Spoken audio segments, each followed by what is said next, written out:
to je môj konflikt s Lacom Kamenickým, teraz najnovší, že ja nechcem dovoliť, aby sa dvíhali dane z nehnuteľnosti. Predstavte si, platíte byt, dneska, ja neviem, 30 eurovú daň a zrazu, tak ako v Prahe, zo 100 eur sa dostanete zo 100 českých na 1200 a tu reálne hrozí, že budeš mať byt, lebo Západ nechce, aby si vlastnil veci. Hej, Západu to vadí.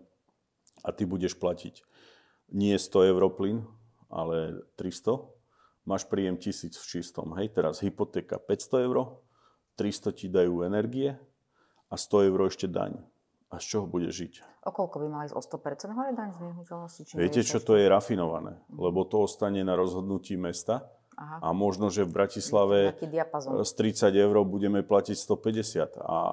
A politici vo vláde, nech mi odpustí aj Robert Fico, povedia, že ale to rozhodla Bratislava, Valo. No nie, ale my nesmieme, prepáčte, ja to nedovolím, to bude veľký boj. Ja to budem ľuďom vysvetľovať. My nemôžeme obciam dovoliť dvíhať dane z nehnuteľnosti do šialenstva, alebo to zabije rodiny. To, ak vám povie v Bratislave magistrát, že neplatíš 30, ale platíš, ja neviem, 300, však to sú strašné peniaze.